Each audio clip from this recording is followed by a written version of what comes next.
Original கொடுவா தொக்கு சுட சுட சூப்பரான சுவையான ஒரிஜினல் கொடுவா தொக்கு ரெடி.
ஹலோ காய்ஸ், எல்லோரும் எப்படி இருக்கீங்க? நல்லா இருக்கீங்களா?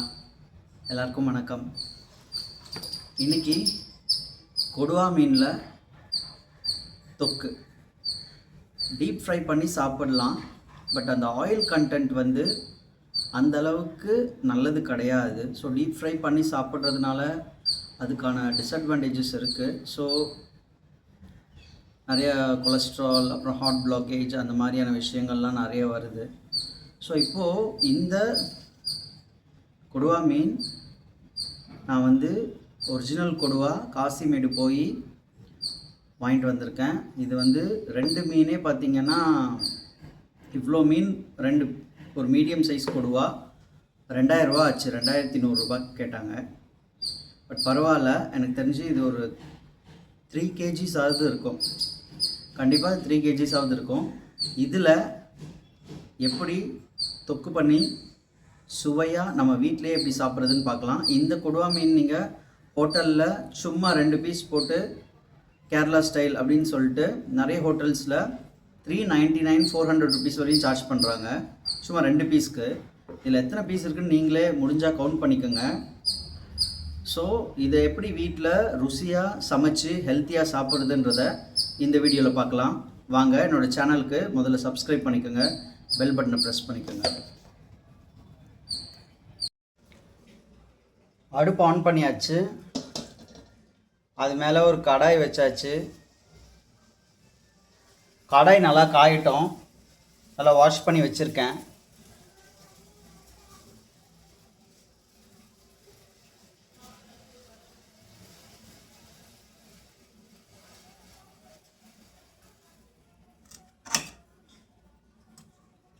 கடாய் நல்லா காஞ்சதுக்கப்புறம்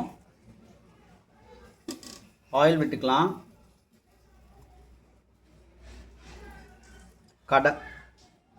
கொடுவா மீன் தொக்கு ஆயில் கொஞ்சம் மீடியமாக, நான் வந்து பார்த்திங்கன்னா சின்ன கரண்டியில் ஒரு கரண்டி ஆயில் விட்டுருக்கேன். அந்த ஆயிலை விட்டுட்டு கடுகு, ஆயில் காஞ்சதுக்கப்புறம்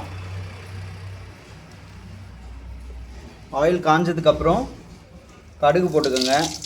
கடுகு நல்லா பொரியட்டும். டைஜஷனுக்காக கொஞ்சம் கண்ணுக்கு தெரியாத அளவுக்கு லைட்டாக சீரகம், அடுப்பு கம்மி பண்ணிக்கோங்க.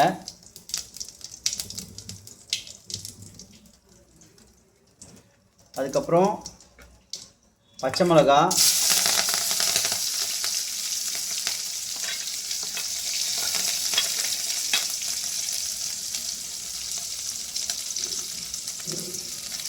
அப்புறம் ஆனியன்,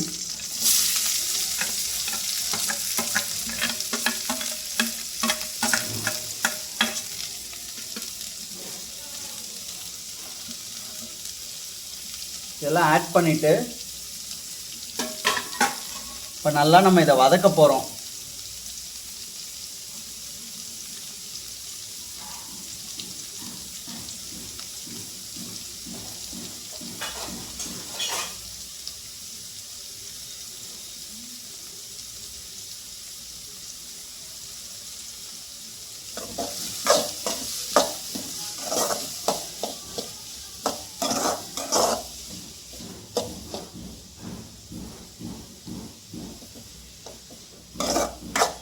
கொஞ்சம் இப்போ அடுப்பை வந்து கொஞ்சம் பெருசு பண்ணிக்கலாம். வெங்காயம் வதங்கணும்.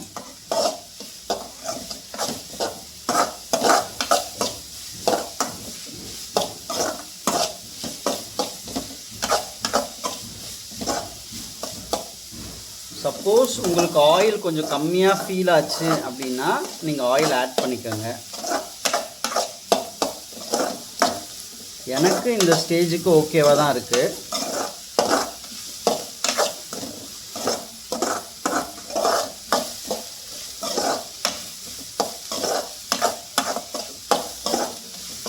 நான் வந்து பொடியாக நறுக்கி வச்சுருக்கேன் வெங்காயம். ஸோ பொடியாக நறுக்குனிங்கன்னா உங்களுக்கு அது ஒரு டேஸ்ட். அது பொடியாக கட் பண்ணி அதை நீங்கள் யூஸ் பண்ணும்போது உங்களுக்கு ஒரு நல்ல டேஸ்ட் கொடுக்கும்.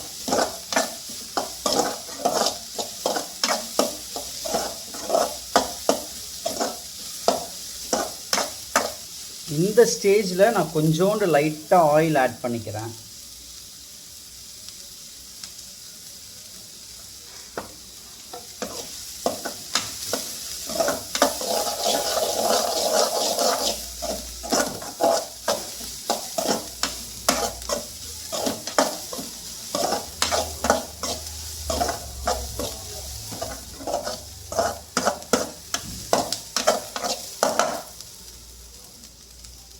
ஸோ இப்போ நல்லா வதங்கிட்டுருக்கு.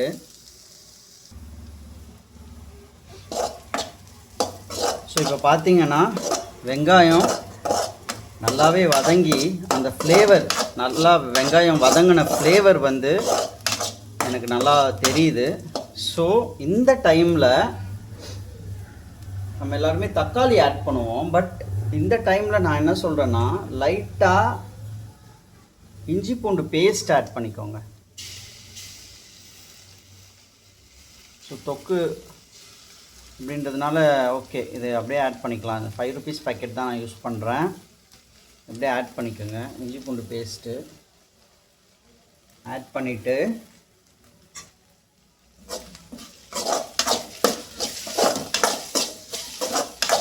இதை நல்லா கொஞ்ச நேரம் இப்படி வதக்குங்க.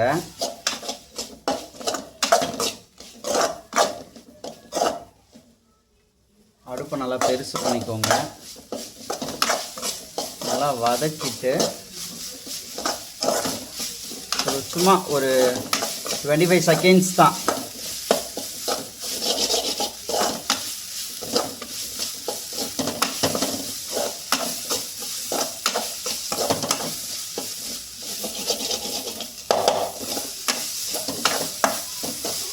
இப்போ பார்த்தீங்கன்னா அடி பிடிக்க ஆரம்பிக்கும் இந்த இஞ்சி பூண்டு பேஸ்ட் போட்டதுனால. அந்த டைமில் நீங்கள் தக்காளி ஆட் பண்ணலாம். தக்காளி ஆட் பண்ணி வதக்கணும். ஸோ இப்போ இந்த தக்காளியை நல்லா வதக்கணும். எப்போவுமே சமைக்கும் போது நிறைய ஆயில் யூஸ் பண்ணாதீங்க, அது வந்து ஹெல்த்துக்கு நல்லதில்லை.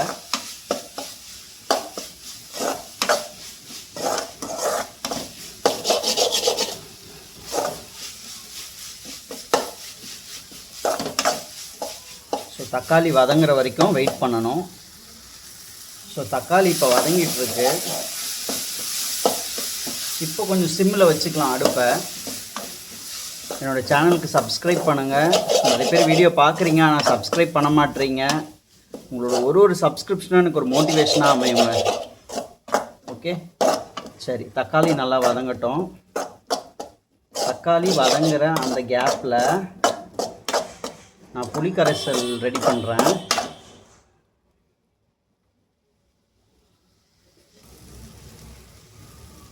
ஸோ இப்போ வெங்காயம், தக்காளி, பச்சை மிளகா எல்லாமே நல்லா வதங்கிடுச்சு. இப்போது நான் ரெடி பண்ணி வச்சுருக்கிற அந்த புளி கரைசல், புளி தண்ணின்னு சொல்லுவாங்க, அதை வந்து அடி வண்டல்லாம் இல்லாமல் நல்லா ஃபில்டர் பண்ணி இப்போ நம்ம இதில் ஊற்ற போகிறோம். இது வந்து டியூரேஷன், அதாவது இந்த மீன் குழம்பு இந்த மாதிரி விஷயங்களோட டியூரேஷனை வந்து இந்த புளி தண்ணி வந்து கொஞ்சம் கெட்டு போகாமல் ரொம்ப நாள் இருக்கிற மாதிரி கொஞ்சம் ஹெல்ப் பண்ணும். அதுவும் இல்லாமல் அந்த டேஸ்ட்டையும் உங்களுக்கு கொஞ்சம் எக்ஸ்ட்ரா டேஸ்ட் கொடுக்கும். சரிங்களா? அதனால தான் நான் 3 சின்ன தக்காளி ஆட் பண்ணியிருக்கேன். பெரிய தக்காளி போட்டிங்கன்னா அதுவே புளிப்பு அதிகமாகிடும்.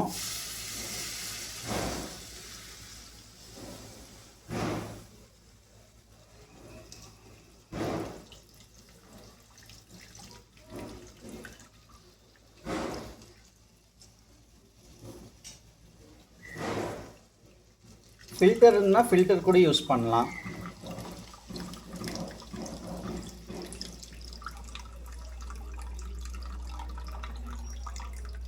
இங்கே பாருங்கள். ஸோ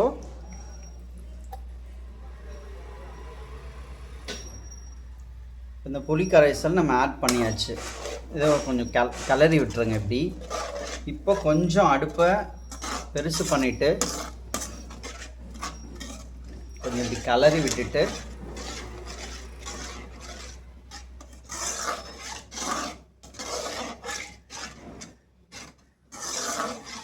உங்களுக்கு தொக்கு வந்து எப்படி வேணும்? ரொம்ப திக்காக வேணுமா, இல்லைனா வந்து கொஞ்சம் தண்ணியாக வேணுமா, அந்த மாதிரி, இல்லைனா வந்து நல்லா பொரியல் மாதிரியே வேணுமான்றது உங்களுக்கு தெரியும். ஸோ அந்த கன்சிஸ்டன்சிக்கு நீங்கள் தண்ணி ஆட் பண்ணிக்கலாம். ஸோ இப்போ எனக்கு பார்த்தீங்கன்னா தொக்கு வந்து இந்த பிக்கிள் பதத்துக்கு வரணும்.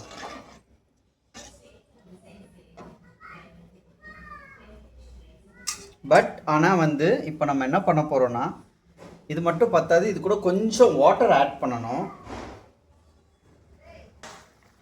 பாருங்கள், இப்போ நல்லா கொதித்து வர ஸ்டேஜில் நான் கொஞ்சம் தண்ணி ஆட் பண்ணிக்கிறேன். பண்ணிவிட்டு இதுக்கப்புறமா 1 by 1 நம்ம மஞ்சத்தூள் லைட்டாக ஆட் பண்ணுங்கள். மஞ்சத்தூள் வந்து ஆல்ரெடி சொல்லியிருக்கேன், கிருமி நாசினி, அதனால் ஆட் பண்ணேன்.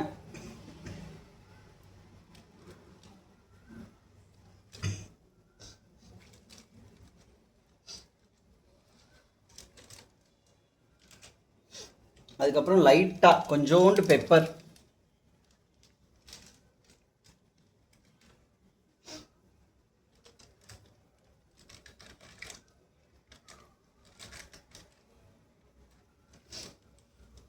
இப்போது உங்களுக்கு தொக்குக்கு வந்து நீங்கள் வந்து சில பேர் வந்து சிக்கன் குழம்பு மசாலா போடுவாங்க, சில பேர் வந்து வீட்டில் அரைச்ச அந்த மிளகாத்தூள் போடுவாங்க.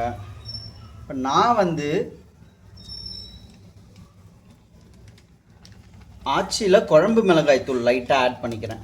ரொம்ப காரமாக எனக்கு வேண்டாம், அதனால் நான் காரம் கொஞ்சம் கம்மியாக தான் ஆட் பண்ண போகிறேன். ஏன்னா ஆல்ரெடி பச்சை மிளகாய் ஆட் பண்ணிட்டேன், பெப்பர் ஆட் பண்ணிட்டேன், இப்போ இதை வேறு ஆட் பண்ணுறேன். ஸோ கம்மியாக ஆட் பண்ணுறேன்.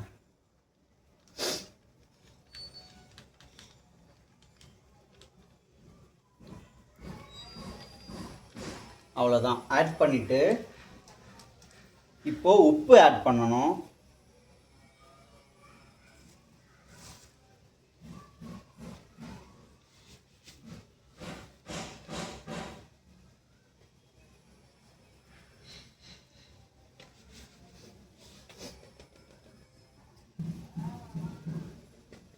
இப்போ வந்து உப்பு ஆட் பண்ணியிருக்கேன். சப்போஸ் லாஸ்ட் டெஸ்டிங்கில் பத்தலை அப்படின்னா நம்ம லாஸ்ட்டாக கூட ஆட் பண்ணிக்கலாம். ஆனால் இப்போ அதிகமாக ஆட் பண்ணிட்டீங்கன்னா லாஸ்ட்டாக அதை குறைக்கிறது கொஞ்சம் கஷ்டமாயிடும். அதனால் நான் உப்பை வந்து இப்போது அளவாக தான் ஆட் பண்ணியிருக்கேன். சரிங்களா? கொஞ்சம் கொதித்து இது கொஞ்சம் அந்த தண்ணி வந்து சுண்டட்டும், அது வரைக்கும் நம்ம வெயிட் பண்ணுவோம். இப்போ என்னோடய சேனலுக்கு சப்ஸ்கிரைப் பண்ணாதவங்க சப்ஸ்கிரைப் பண்ணிக்கோங்க. பார்த்தீங்கன்னா இப்போ அப்படியே சுண்டிகிட்டே வருது, பார்த்தீங்கன்னா உங்களுக்கு தெரியும்.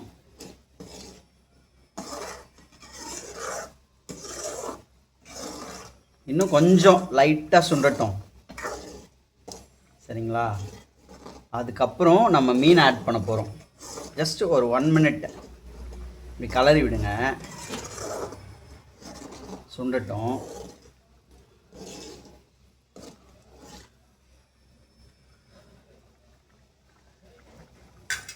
இப்போ 1 by 1 நம்ம ஃபிஷ்ஷை ஆட் பண்ணிக்கலாம்.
பார்த்தீங்கன்னா ஒரிஜினல் கொடுவா ஃபிஷ் ஆட் பண்ணிட்டேன்.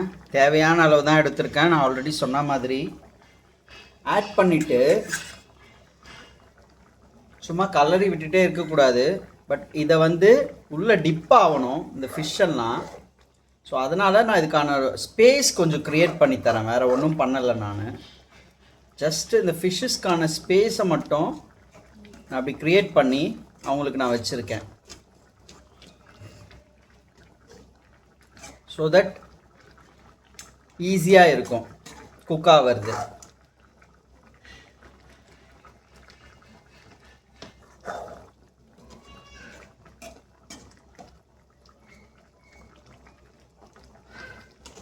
இப்போ பார்த்தீங்கன்னா இன்னும் கொஞ்சம் டைம் ஆக ஆக ஃபிஷ்ஷஸ்க்கான ஸ்பேஸ் இன்னும் கொஞ்சம் நிறையவே கிடைக்கும். பிகாஸ் குக் ஆகிடும் இல்லைங்களா. இதை வந்து நான் சிம்மில் தான் வச்சுருக்கேன். இப்போது சிம்மில் வச்சு இப்போது உப்பு டெஸ்ட் பண்ணிக்கலாம். நம்ம உப்பு எப்படி இருக்குது அப்படின்னு டெஸ்ட் பண்ணிக்கலாம்.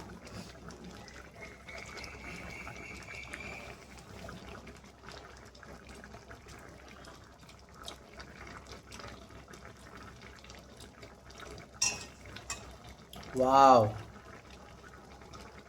நிஜமாவே உண்மையாக சொல்கிறேன், சூப்பராக இருக்குது.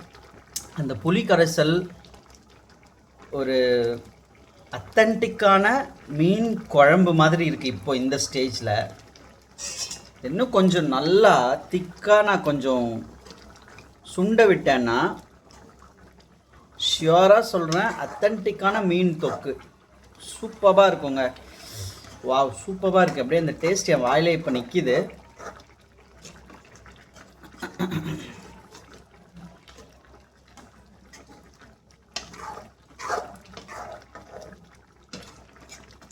நான் சொன்ன மாதிரி சிம்மில் வச்சுருக்கேன். இப்போது இது கொடுவா மீன். ஓகேங்களா. இந்த ரெசிப்பியை நீங்களும் உங்கள் வீட்டில் ட்ரை பண்ணுங்கள். ட்ரை பண்ணிட்டு எப்படின்னு சொல்லுங்கள். ஃபைனல் அவுட்புட் எப்படின்னு இன்னும் கொஞ்ச நேரத்தில் நான் உங்களுக்கு காமிக்கிறேன். இந்த குழம்புல வந்து நான் இப்போதைக்கு பெரிய வெங்காயத்தை பொடியாக நறுக்கி போட்டேன். சப்போஸ் உங்கள் வீட்டில் சின்ன வெங்காயம் இருக்குது, நீங்கள் ரெகுலராக மீன் குழம்புக்கு சின்ன வெங்காயம் தான் யூஸ் பண்ணுவீங்க அப்படின்னா அந்த சின்ன வெங்காயத்தை நீங்கள் நல்லா இடித்து போடுங்க. கட் பண்ணாதீங்க. தோல் நல்லா உரிச்சிட்டு அதை நல்லா ஒரு உரலில் வச்சு நல்லா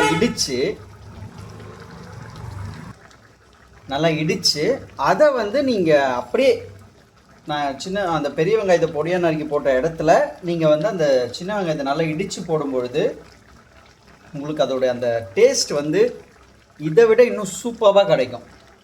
இதுதான் ஒரு மீன் குழம்புக்கான ஒரு டிப்ஸு. இந்த குழம்பு பதத்தில் இருக்கிறத நம்ம நல்லா சுண்ட வச்சு எடுத்தோன்னா மீன் தொக்கு லைக் பிக்கிள் மாதிரி இருக்கணும். எனக்கு அதுதான் இப்போ தேவை. ஸோ நான் அதை ரொம்ப சின்னது பண்ணி வச்சுருக்கேன். சிம்மில் தான் வச்சுருக்கேன். கொஞ்சம் நேரம் கொதிக்கட்டும். கொஞ்சம் லைட்டாக நீங்கள் இப்படி தள்ளி விடுங்க, இல்லைன்னா அடியில் பிடிச்சிரும். ஸோ சும்மா லைட்டாக கிளறி விட வேண்டாம். லைட்டாக கொஞ்சம் புஷ் பண்ணி விட்டிங்கனாலே போதும், அடி பிடிக்காமல் இருக்கும். பாருங்கள், இந்த கொடுவா மீனோட ஃப்ளஷ் எவ்வளோ அழகாக குக்காகி வருது பார்த்தீங்களா. இது சாப்பிடும்போது வஞ்சரத்தை விட இந்த கொடுவா அவ்வளோ டேஸ்ட்டாக இருக்குங்க. சும்மா லைட்டாக அப்படி புஷ் பண்ணுங்கள். பாருங்கள், நிறைய ஸ்பேஸ். நான் வீடியோ அந்த மீன் போடும்போதே சொல்லியிருப்பேன். வீடியோ நல்லா நோட் பண்ணவங்களுக்கு தெரியும். ஃபிஷ் போடும்போது நான் சொல்லியிருப்பேன், குக் ஆனதுக்கப்புறம் அதுக்கான ஸ்பேஸ் கிடைக்கும் பிகாஸ் ஆஃப் எவாப்ரேஷனு.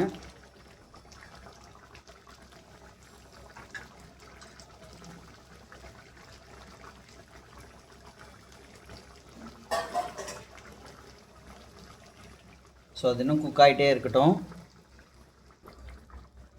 ஒரிஜினல் கொடுவா தொக்கு சுட சுட சூப்பரான சுவையான ஒரிஜினல் கொடுவா தொக்கு ரெடி. உங்கள் வீட்லேயும் நீங்கள் இதை ட்ரை பண்ணி பார்த்துட்டு எப்படி இருந்துச்சுன்னு கமெண்ட்டில் சொல்லுங்கள். என்னோடய சேனல் சப்ஸ்கிரைப் பண்ணுங்கள். மீண்டும் அடுத்த வீடியோவில் உங்களை சந்திக்கும் வரை பாய் பாய், டேக் கேர்.